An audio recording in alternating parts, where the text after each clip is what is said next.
ditambah LP-SAL, ya.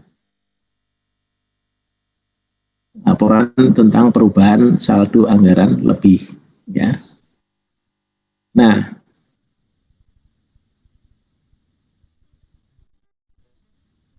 ini kok jalan sendiri slideshow-nya. Nah, kemudian yang di sisi keuangannya, ya, LRA itu kan sebenarnya dia ranahnya ranah penganggaran, ya. Kalau ranah keuangan itu adalah neraca dan LAK. Kalau catatan atas laporan keuangan ini kan merupakan penjelasan dari laporan keuangan. Makanya dia berhimpitan antara dia juga harus menjelaskan sisi anggaran, juga menjelaskan sisi keuangan. Artinya apa? Artinya di dalam CALK ini komplit dia harus menjelaskan LRA, menjelaskan juga neraca dan LAK. Nah, makanya dia di tengah-tengah nih. Karena sebenarnya catatan atas laporan keuangan itu bukan laporan keuangan, dia merupakan catatan atas laporan keuangan. Laporan keuangannya yang mana? Laporan keuangannya yang terdiri dari LRA, ya, neraca, LPE, LO, LAK, ya, LP-SAL itu. Nah, dia merupakan catatan aja. Nah, tapi dia merupakan bagian yang tidak boleh terpisahkan. Karena apa? Kalau nggak ada CALK, masyarakat itu masyarakat yang masyarakat yang sudah terinform, ya, maksudnya begini, masyarakat itu ada yang sangat umum, ya, maksudnya yang dia tidak mengerti tentang laporan keuangan. Nah, itu memang bukan tujuan dari laporan keuangan untuk dijelaskan, ya. Sasarannya siapa? Laporan keuangan, ya, orang yang mengerti bidang keuangan, ya, tapi bukan artinya dia harus expert, dia harus master di dalam penyusunan laporan keuangan, enggak. Tapi normalnya dia lulus SMA yang tentang ya, ekonomi dia ngerti gitu loh. Ya, lah itu bisa ngerti, akan lebih ngerti ketika dia membaca CALK gitu. Kalau LRA segala kan cuma angka, ya. Penjelasannya di mana nih? Ya di CALK itu. Nah, makanya laporannya itu sebenarnya tipis. Yang tebal apa? CALK-nya gitu. Pernah lihat belum laporan-laporan keuangan? Laporannya cuma gitu.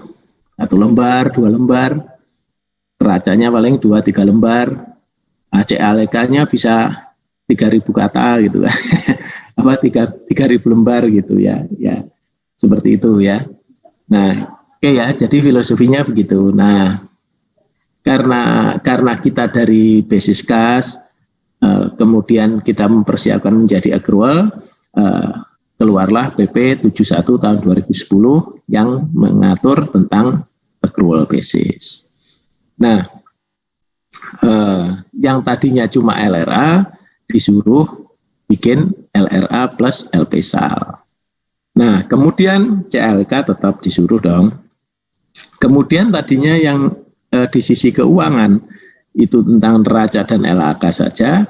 Kemudian kalau sudah accrual, dia harus menyusun selain neraca dan LAK, dia harus menyusun laporan perubahan ekuitas dan laporan operasional, ya, LO.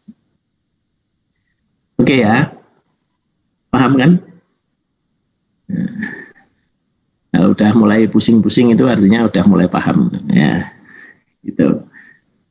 Dulu saya punya bos gitu, dia juga cerita kan, gimana Marta, kamu sudah mulai pusing belum? Pusing Pak, saya nggak ngerti tuh Bapak ngomong apa gitu kan, karena dia kalau menjelaskan bulat kan. Waktu itu saya masih S1, beliaunya lulusan MSc dari Amerika kan. Terus, nah itu kau berarti udah mulai ngerti tuh kalau udah pusing-pusing. Oh iya Pak, terima kasih. Ya itu ya. Akhirnya nggak ngerti-ngerti juga ya. Baik.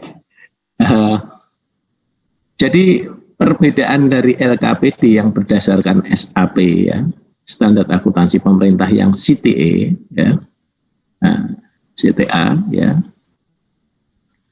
itu ini jalan-jalan sendiri.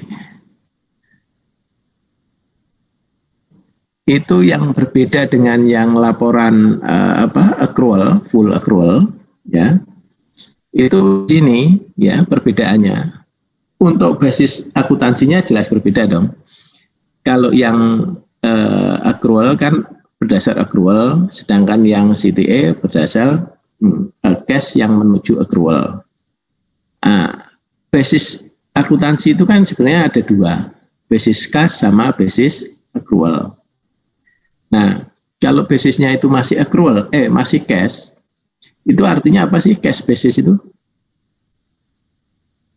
Apa-apa, ayo siapa yang mau diskusi? Saat hanya ada pemasukan atau pengeluaran kas, uang, aliran. Ya, jadi transaksinya itu saat apa? Dihitung saat transaksi adalah saat cash-nya diterima. Ya kan gitu ya. Nah, kalau yang accrual gimana? Cash diterima, kalau yang cash kan cash diterima atau cash keluar. Kalau yang accrual? Sejak timbulnya hak dan kewajiban. Nah, jadi agak beda ya. Ada timbulnya hak dan kewajiban gitu. Oke, sip.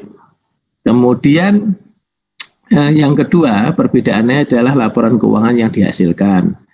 Tadi sudah jelaskan kalau yang CTA itu cuma 4 ya.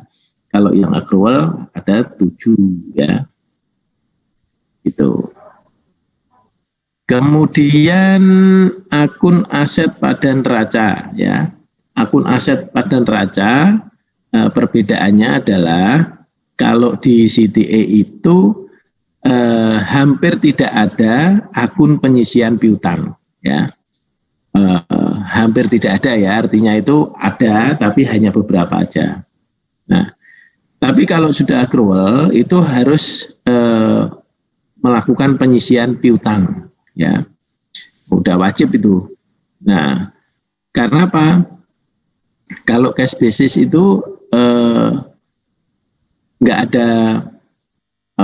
ada penyisian piutang karena memang dia dicatat itu saat diterima ya, atau saat memberi.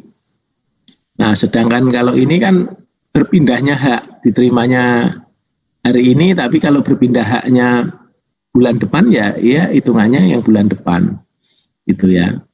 Sehingga ada istilahnya piutang itu kan ada kemungkinan bahwa piutang itu tidak tertagih gitu ya. Kalau di Indonesia ya banyak ya itu kayak leasing itu. Ada yang punya motor kreditnya nunggak, tiba-tiba di pinggir jalan di stop sama debt collector, ya, mata elang. Si mata elang ini kan, nangkep, wah ini disita, ya itu tadi kan, makanya piutang itu juga harus disisihkan, kira-kira nggak tertagihnya berapa. Nah, jadi kalau misalnya di pemerintah, biasanya piutang apa nih? Kalau pemerintah yang harus kita sisihkan? TGR, Pak. TGR, oke. Apalagi? Apalagi?